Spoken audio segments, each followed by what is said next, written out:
Le Caravage ne signa qu'une toile, une signature désespérée du sang qui coule du cou tranché d'un condamné à mort.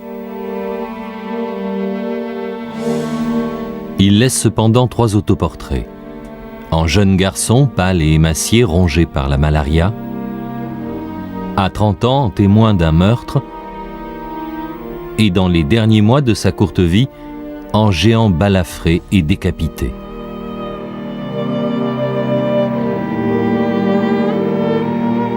De Milan à Rome, de Gênes à Naples, de la Sicile à Malte, il fréquenta aussi bien les salons des palais princiers que les prisons au cours d'une vie romanesque qui se termina tragiquement. Entre 1590 et 1610, il peint une série de chefs-d'œuvre qui révolutionna la peinture. Avec le Caravage, nous ne sommes plus les spectateurs d'une scène, mais les témoins oculaires d'une action qui se déroule devant nous et dans laquelle nous sommes directement impliqués.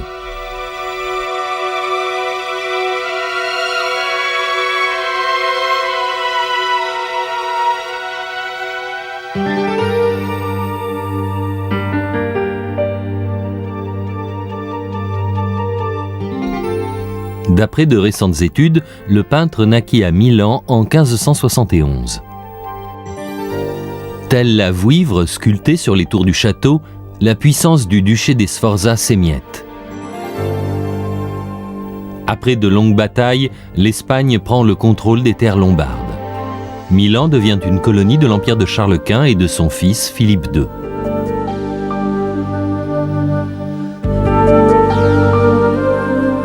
Dans le château transformé en caserne, les somptueuses fêtes de la cour organisées par Léonard pour Ludovic le Mort ne sont plus qu'un lointain souvenir. Les bastions et les remparts donnent à la ville un caractère militaire. Enfermée à l'intérieur de la puissante enceinte des murailles espagnoles, Milan n'est plus la capitale d'un État, mais une ville administrée par un gouverneur nommé par Madrid.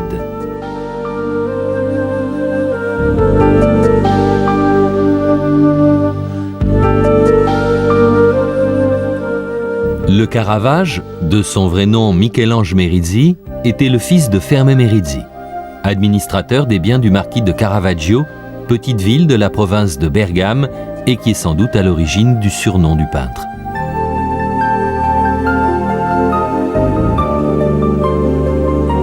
Plusieurs prêtres, membres de la famille Merisi, furent impliqués dans l'activité pastorale et religieuse déployée par Charles Borromée, futur Saint Charles. Suivant l'exemple de saint Ambroise, saint Charles assume sa fonction d'archevêque de Milan d'une façon spirituelle et énergique. S'il s'engage profondément dans le renouveau de la foi après le Concile de Trente, il exerce aussi une activité d'opposition politique au gouverneur d'Espagne.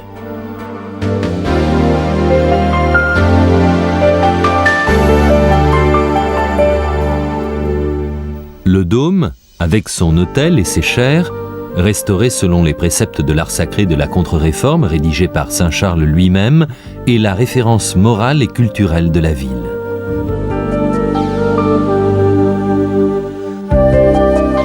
En 1576 et 1577, saint Charles se distingua par sa générosité et son courage pendant la tragédie de la peste.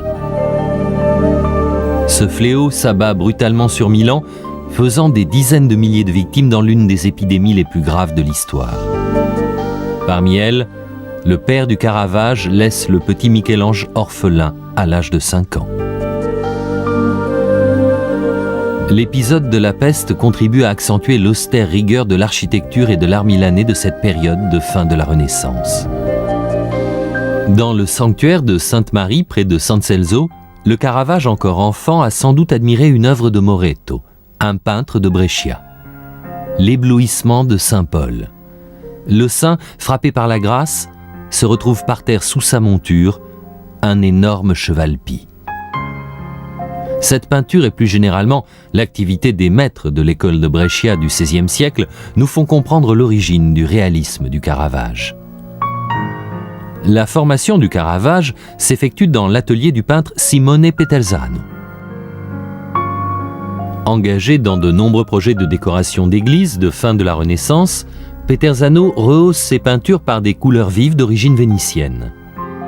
L'une de ses plus grandes réussites, ce sont les fresques qui décorent le chœur de la Chartreuse de Garegnano, aux portes de Milan. Il est très probable qu'au cours des années 1580, Peterzano ait amené le Caravage, alors jeune apprenti, à Venise pour un séjour d'études et de perfectionnement.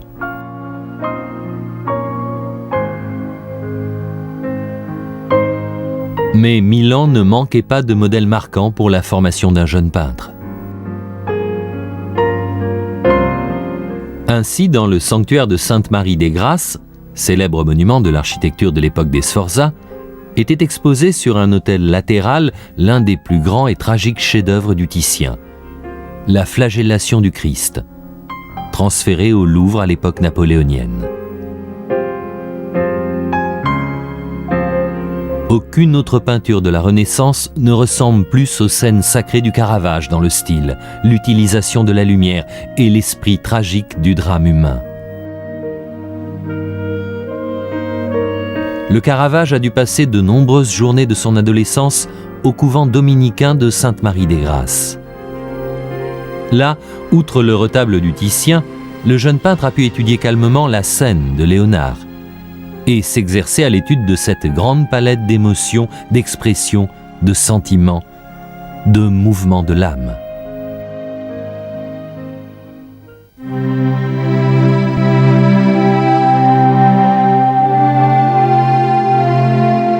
Vers 1590, le Caravage quitte Milan pour rejoindre Rome. Il n'a pas 20 ans. Il ne reviendra plus dans sa ville natale.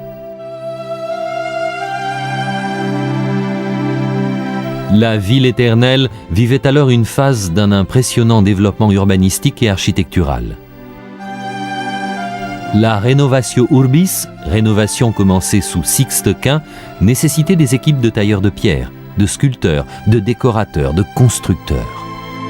Il s'agissait de travaux colossaux. L'agrandissement ou la reconstruction des anciennes basiliques, l'achèvement de Saint-Pierre, l'imposant travail conduit par Domenico Fontana, l'architecte tessinois favori de Sixte Quint, pour ériger les obélisques égyptiens sur les places les plus importantes.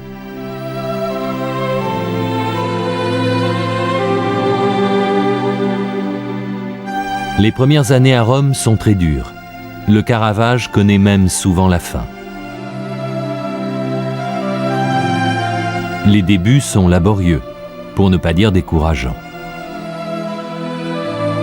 À cette époque, il vit bien loin des salons des palais, plutôt dans des auberges bon marché au milieu des décombres de l'ancienne civilisation et des gravats des nouvelles constructions dans d'étroites ruelles d'une Rome mineure.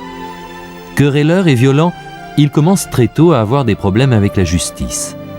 Le Caravage ne s'inspire pas des modèles classiques que Rome lui offre pourtant à foison. C'est dans les rues et dans les tavernes qu'il observe la vie, et il la représente avec un très profond esprit de connivence. Cette manière marque un tournant qui amorcera la fin de la Renaissance. Des joueurs trichant aux cartes qui trompent un jeune naïf de bonne famille.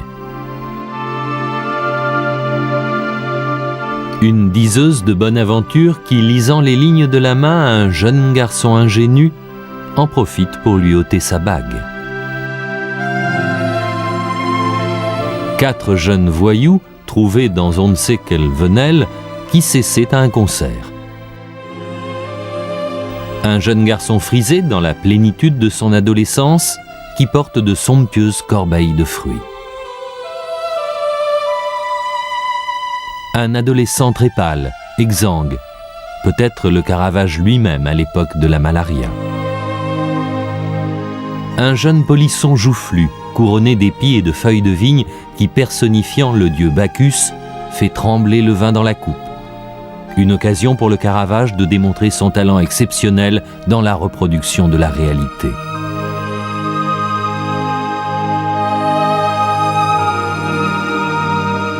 Enfin, et nous sommes en 1596, la première version de la scène à Emmaüs, aujourd'hui à Londres. Mouvement de stupeur des disciples face à la révélation d'un Christ à la manière de Léonard de Vinci, tandis que sur la table dressée, un somptueux panier plein de fruits se trouve à côté d'un poulet rôti.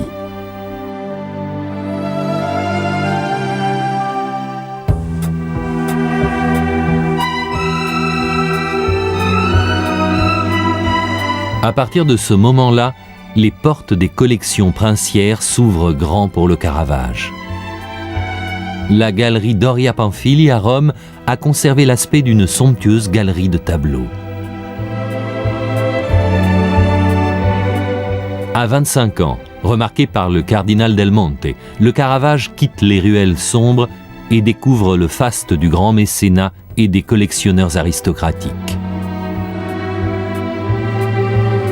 Des prélats cultivés et des critiques d'art s'interrogent sur la nouveauté du style de ce jeune Lombard qui peint à ce moment-là quelques-uns de ses tableaux les plus poétiques.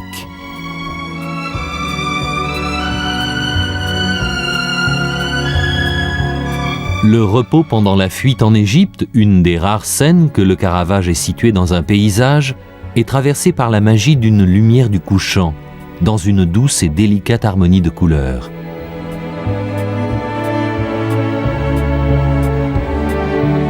Le jour s'éteint sur les notes de la viole jouée par l'ange blanc, tandis que Joseph tient la partition.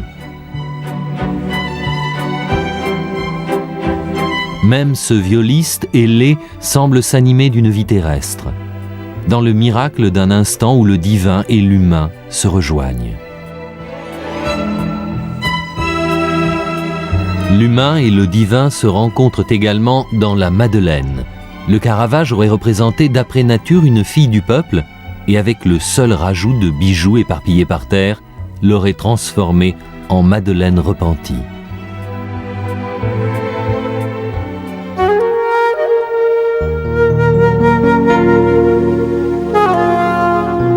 L'année 1600 marque un net changement dans le style du Caravage. Jusqu'à cette date, le peintre a exécuté presque exclusivement des toiles de dimension moyenne, avec peu de personnages, essentiellement des sujets profanes.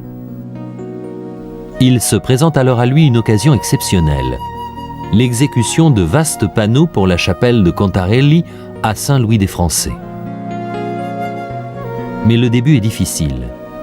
La première version de Saint Matthieu et l'Ange est refusée car elle est jugée d'un réalisme trop brutal. Le peintre doit en réaliser une deuxième plus élégante, basée sur l'intense échange de gestes et de regards entre l'évangéliste et le souffleur céleste. Dans la scène de la vocation, Saint Matthieu est assis à une longue table d'une grande pièce dépouillée, un peu bureau de l'octroi, un peu corps de garde. Un rayon de soleil coupe la scène et glisse sur les vêtements voyants de jeunes soldats empanachés et sur les mains avides de gabelous endurcis et rapaces.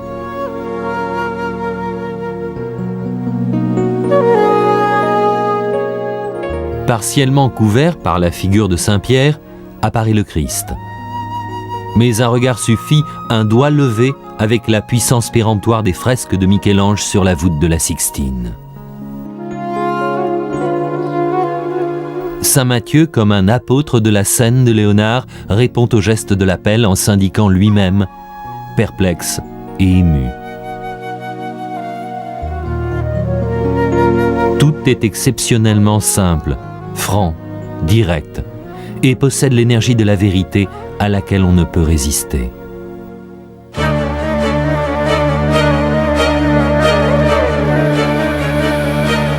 Le martyre de Saint Matthieu est peint comme une brutale exécution, avec un tueur qui fait irruption dans l'église et transperce le prêtre avant de le faire tomber et rouler sur les marches de l'autel pendant la messe. L'assassin crie. Saint Matthieu, tombé par terre, gémit.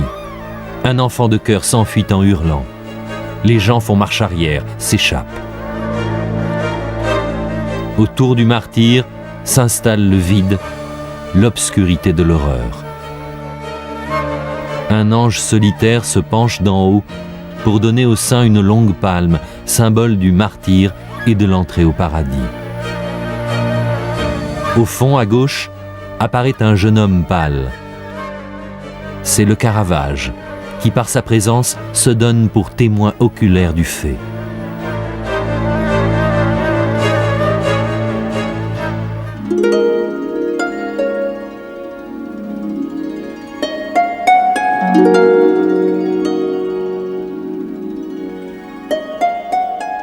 Les toiles de Saint-Louis des Français ont beaucoup de succès. À partir de là, le Caravage aura de nombreuses commandes de retables. Pour la très belle église de Saint-Augustin, chargée d'histoire, il peint un chef-d'œuvre sublime, la Madone des Pèlerins. Le tableau est placé sur l'autel consacré à la Sainte Maison de Loreto. L'artiste a choisi pour l'exécuter une manière à la fois modeste et poétique. La Sainte Vierge est une femme du peuple aux cheveux châtains qui soutient l'enfant Jésus en s'appuyant à un montant. Devant elle, agenouillés, anxieux, trop émus pour être heureux, deux vieux pèlerins. Rares sont les œuvres d'art qui savent communiquer cette émotion humble, cette intense lumière intérieure qui resplendit sous les haillons poussiéreux, sous les pieds sales.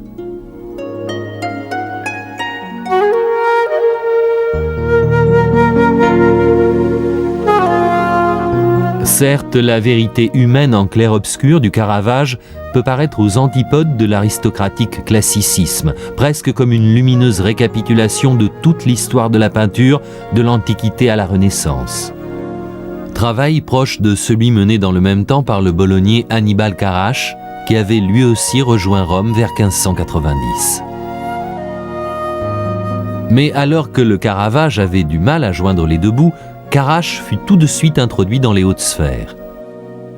Fort d'une bonne renommée de peintre et homme de culture, il reçoit une commande des plus prestigieuses, la décoration de la grande galerie du Palais Farnèse.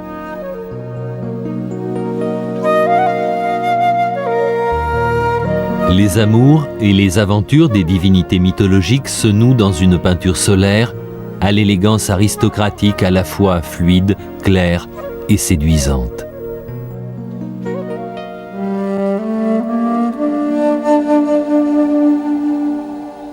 C'est Tiberio Cesari, propriétaire d'une chapelle nobiliaire dans l'église de Sainte-Marie du Peuple, qui eut le mérite de réunir ces deux styles si différents. Annibal Carràche peint Notre-Dame de l'Assomption sur l'autel, tandis que le Caravage se charge des deux tableaux latéraux. Et ici encore, le Caravage a une approche tout à fait originale de la peinture religieuse. Ces tableaux représentent, sans liesse angélique, les moments les plus marquants de la vie de Saint-Pierre et de Saint-Paul. Ce sont des drames humains, profondément mystiques, cette dimension est tangible, concrète.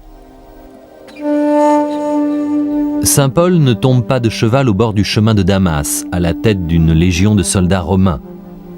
Son expérience extraordinaire a lieu dans la pénombre d'une étable, en la présence d'un vieil écuyer, tandis que le grand cheval domine presque entièrement la scène. Encore plus dépouillée et terrible, la crucifixion de Saint-Pierre, la tête en bas. Personne n'assiste à l'exécution. 3 bourreaux peinent à soulever la croix, et le Caravage semble quasiment éprouver de la pitié pour le travail pénible de ces misérables, tandis que Saint-Pierre, les mains et les pieds transpercés par de longs clous, regarde autour de lui d'un air effaré, cherchant désespérément de l'aide.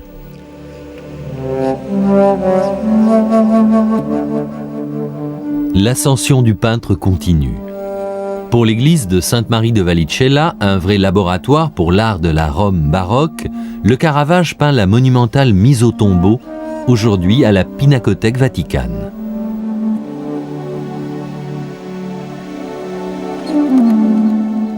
Les personnages forment un seul bloc de douleur, rappelant certains groupes sculpturaux de l'Italie du Nord ou encore les marbres de Michel-Ange.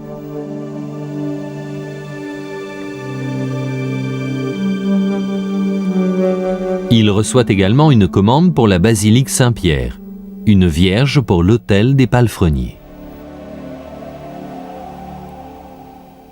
Le Caravage aborde le thème mystique de la victoire du Christ et de Marie sur le diable d'une façon familière, presque banale. Sans comprendre la beauté subtile de l'œuvre, les commanditaires furent gênés par la nudité de l'enfant et le peu de grâce de sainte Anne, qui ressemble plus à une mégère édentée qu'à la mère de Marie. Le tableau fut d'abord relégué auprès de la confrérie de sainte Anne, puis vendu au cardinal Borghese.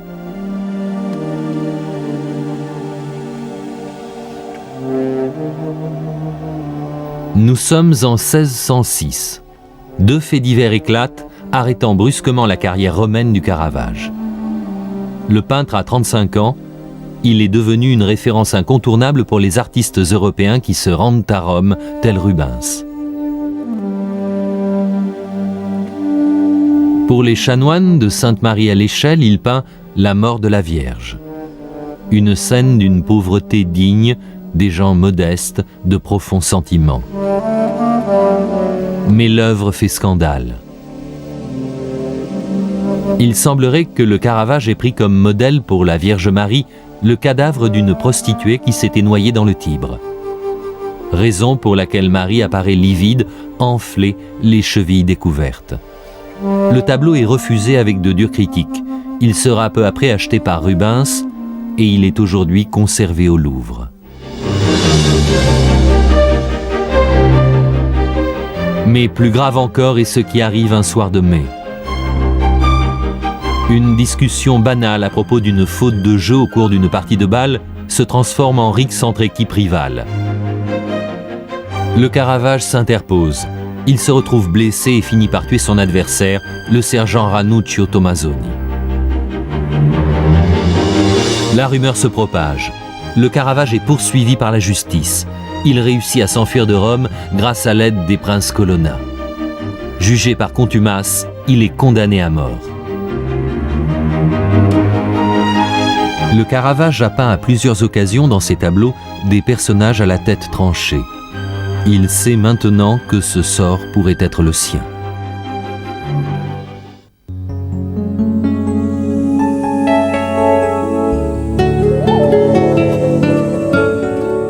Après une brève étape à Zagarolo, le Caravage se réfugie à Naples. Le périple du peintre commence.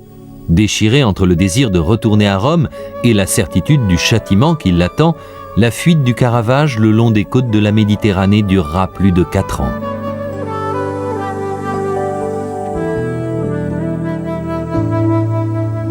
Tout comme Milan, Naples appartenait à la couronne d'Espagne.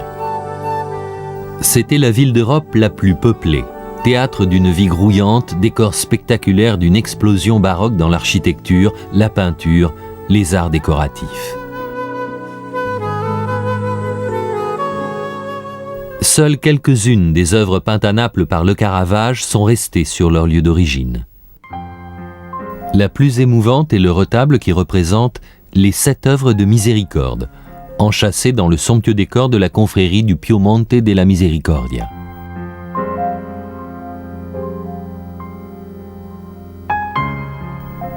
Le Caravage a su réunir avec génie les différents épisodes en une scène unique, qui à première vue pourrait presque ressembler à une image réaliste de la vie quotidienne dans les quartiers espagnols.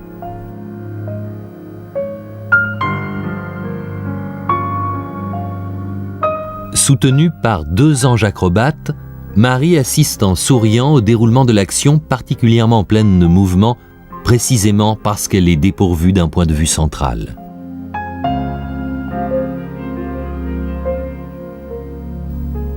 Le contrat original que l'on a conservé montre que la rétribution pour le peintre consistait en la somme considérable de 469 ducats.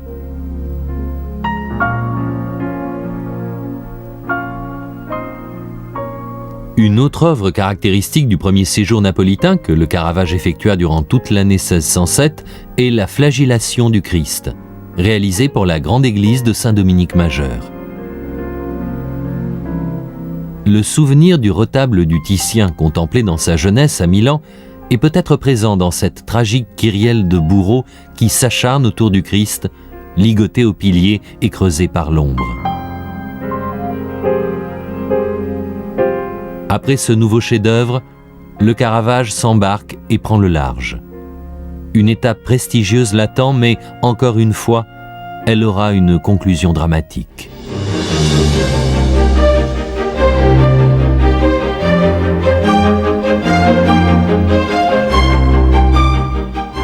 Le Caravage arrive à Malte, l'île des chevaliers chassés de Rhodes.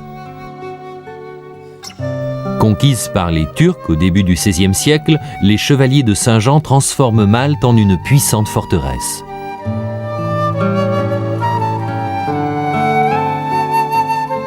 Des fortins imprenables et des remparts colossaux défendent une île qui ne sera jamais attaquée et donnent à la capitale, La Valette, son aspect si particulier.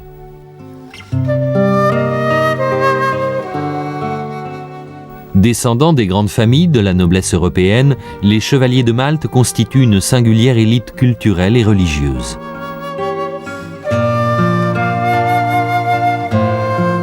Le Caravage s'intègre parfaitement au milieu maltais. Il fait le portrait des chevaliers et même celui du grand maître, Alov de Vignacourt.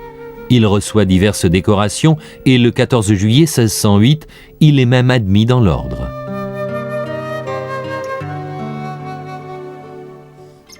Le cœur de la vie maltaise est la cathédrale Saint-Jean de la Valette, richement décorée et transformée en une somptueuse nécropole des chevaliers.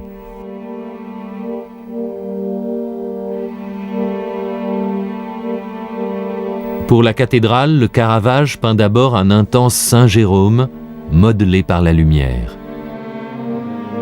Puis, pour une chapelle latérale, sa peinture la plus grande, la décollation de Saint Jean-Baptiste.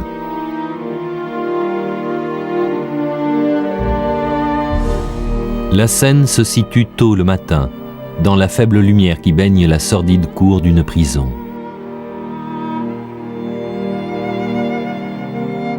Saint Jean est écroulé par terre, le cou tranché par l'épée, mais, surcroît d'horreur, l'exécution n'a pas parfaitement réussi. Et le bourreau, sur ordre d'un officier, s'apprête à donner le coup de grâce au condamné.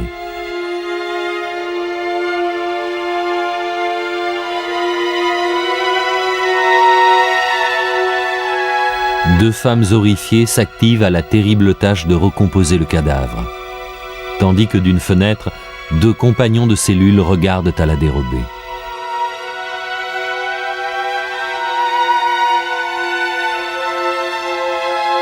Ce tableau est un cri d'angoisse contre la violence. Le Caravage, qui était condamné à mort pour meurtre, s'est identifié à la figure de Saint Jean au point de tracer sa signature du même trait que celui du sang s'écoulant de la blessure.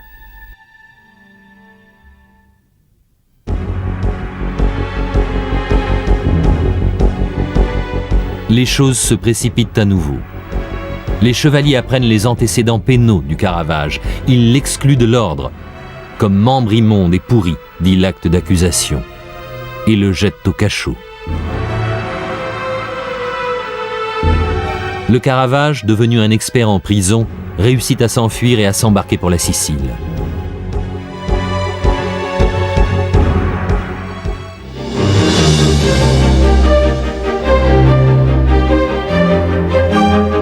L'itinéraire sicilien du Caravage passe par Palerme, Messine et Syracuse. Pendant cette période, son art connaît une nouvelle évolution.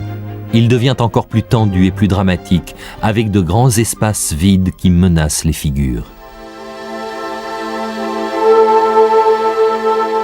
L'étape de Syracuse est particulièrement intéressante.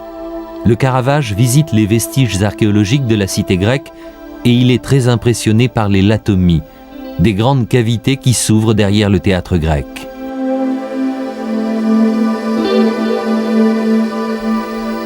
À côté des carrières de pierre s'élève l'église de Sainte-Lucie. Pour elle, le Caravage peint un grand retable très émouvant, la mise au tombeau de Sainte-Lucie, qui pourrait avoir pour cadre les grottes de Syracuse. Les personnages sont repoussés dans la partie basse de la toile. Le corps inanimé de la sainte se trouve même presque sur le bord inférieur. Toute la partie supérieure de la peinture est un immense et mystérieux espace vide qui pèse sur les hommes en les dominant, comme un destin silencieux.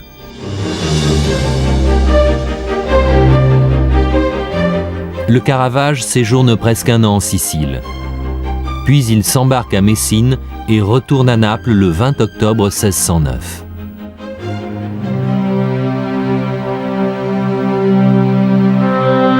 Le deuxième séjour du Caravage est marqué par des œuvres magnifiques et par de nouvelles mésaventures. Parmi les chefs-d'œuvre se distingue particulièrement Le Martyre de Sainte Ursule, une œuvre clé pour comprendre ce mélange de brutalité et d'éblouissement, de violence et de tristesse qui caractérise ses derniers travaux. Le peintre attend la grâce du pape. Pour le moment en tout cas, il ne peut rentrer à Rome directement depuis Naples. Il devra passer par les ports de la province toscane de Grosseto, protectorat espagnol. Mais les rixes continuent. Dans une bagarre de taverne, le Caravage est blessé et balafré. C'est peut-être cette blessure reçue à Naples qui apparaît sur le front de Goliath dans son dernier et macabre autoportrait.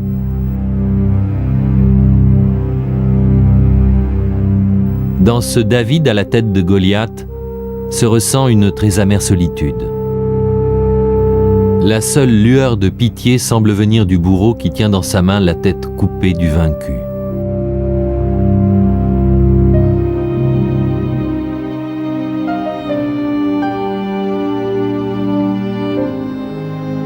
La grâce semble imminente. Le Caravage se rend à Porto Ercole dans le protectorat espagnol. Ici encore, le destin lui tourne le dos, pour la dernière fois. C'est un mauvais tour du sort. Lui, le violent, l'assassin, est jeté en prison, mais il s'agit d'une erreur. On l'a pris pour un autre. Le Caravage reste seulement 2 jours en prison, le temps nécessaire pour prouver son identité, mais également pour manquer le bateau pour Rome, sur lequel il avait déjà chargé tous ses biens.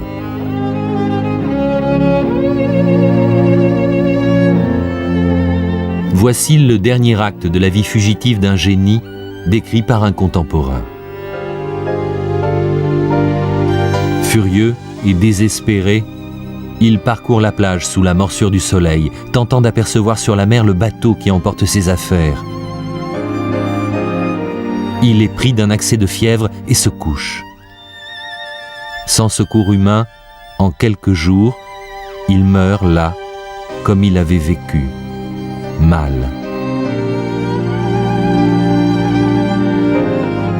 Le Caravage meurt à 39 ans à Porto Ercole.